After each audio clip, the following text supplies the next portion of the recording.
Muito bem, então vamos procurar caracterizar a simetria do ponto em relação à linha de terra. Então temos aqui um desenho em perspectiva, temos um ponto R e um ponto S, e aqui temos um eixo X. Então quando falamos simetria do ponto em relação à linha de terra, estamos falando a simetria de um ponto em relação ao eixo X. A linha de terra, no caso, é o eixo X. Ou seja, o ponto R e o ponto S estão equidistantes em relação ao eixo X. Então, esta distância daqui do ponto R até o eixo X é idêntica do ponto S até o eixo X. Ou seja, tanto o ponto R quanto o ponto S estão numa perpendicular ao eixo X, de tal forma que estas medidas correspondentes da perpendiculares são iguais. Então, a distância de R até o ponto médio da perpendicular é igual à distância de S até o ponto médio. Bom, para caracterizarmos esta simetria, a gente consegue observar determinadas características. Então, temos aqui a projeção horizontal de R. Nesta projeção horizontal de R, a gente percebe que o valor de Y de R e o valor de Y de S são iguais em módulo, mas com um sinal trocado, tá? Se aqui tivermos o valor 2, aqui vamos ter o valor menos 2. Para o valor de cota, da mesma forma, o valor de R aqui podemos ter o valor 3, aqui vamos ter o valor menos 3. E tanto o ponto R quanto o ponto S estão em uma mesma abscissa, o mesmo valor de abscissa. Bom, então a gente vai procurar caracterizar estas informações a partir das projeções. Bom, o que é interessante aqui? A gente procurar caracterizar também a terceira projeção, tá? Então temos aqui a projeção de perfil, R 3 linhas e S 3 linhas, porque a partir desta projeção de perfil, a gente consegue verificar claramente esta simetria. Por quê? Porque o eixo X ele é perpendicular ao plano YZ. Então a sua projeção ficará acumulada. Significa que as medidas de R até o eixo e de S até o eixo ficarão em verdadeira grandeza. Com isso a gente consegue visualizar de forma mais clara. Então aqui é dado uma épora com a projeção do ponto R, projeção horizontal, e a projeção vertical, e queremos representar S de tal forma que fique simétrico ao ponto R. O que vamos fazer? Representar a terceira projeção de R. Então, podemos transferir esta medida de Y do plano XY para o plano de perfil. Então, utilizamos a 45 graus e transferimos esta medida daqui para este eixo. Sabemos que o valor de cota se mantém constante e transferimos aqui uma perpendicular paralela, no caso, ao eixo Z. Com isso, vamos ter o R 3 linhas.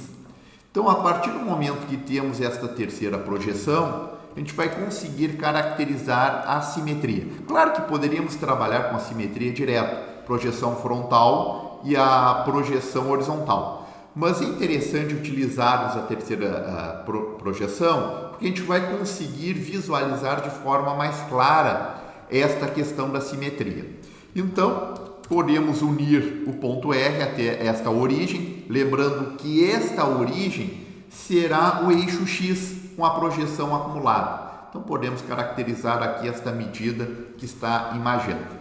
Ou seja, esta medida daqui, ela vai se manter constante. Ok? Com isso, vamos ter a simetria de um determinado ponto que está no primeiro quadrante para um ponto que está no terceiro quadrante.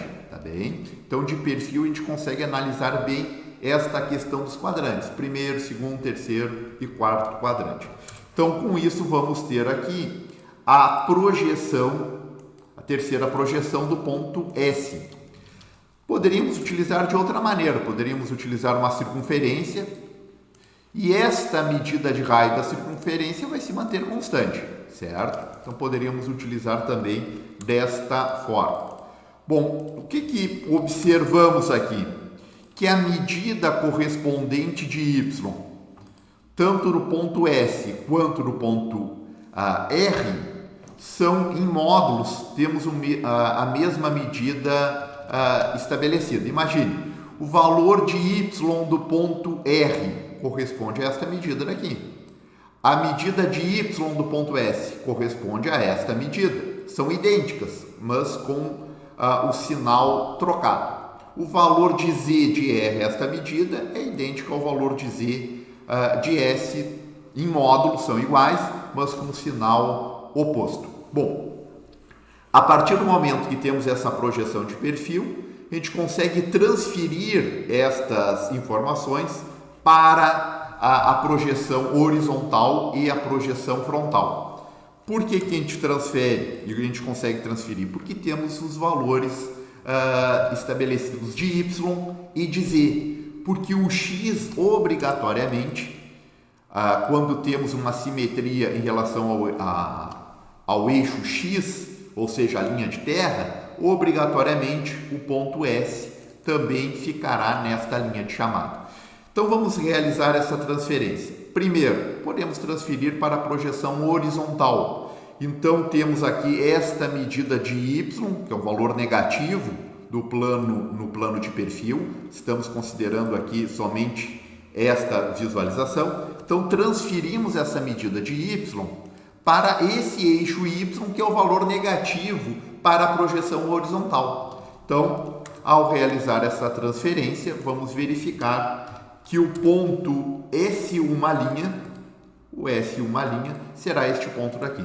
Então, esta medida daqui é idêntica até esta medida da origem do eixo X até este ponto R.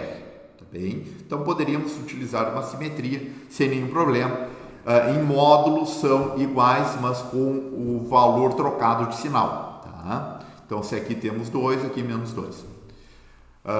Da mesma forma, podemos caracterizar o valor em Z. Então, utilizamos aqui. Para o valor em Z, vamos manter esta medida, um valor de Z negativo, e aqui vamos transferir para um valor de Z negativo. Então, nesse caso, vamos ter o valor considerado de S duas linhas. Então, temos aqui a projeção vertical, ou seja, em módulo, da mesma forma, tá? Esta distância daqui de R, será a mesma distância de R da origem do eixo X até o S duas linhas, mas com sinal trocado, tá? Aqui temos o valor 5, aqui vamos ter o valor menos 5. Com isso, temos a simetria. Claro que poderíamos utilizar somente essas informações sem nenhum problema, mas é bom utilizarmos a terceira projeção. Com isso, a gente consegue visualizar claramente. Lembrando que todo esse eixo daqui, que está em verdadeira grandeza, está na projeção de perfil. Tá bem?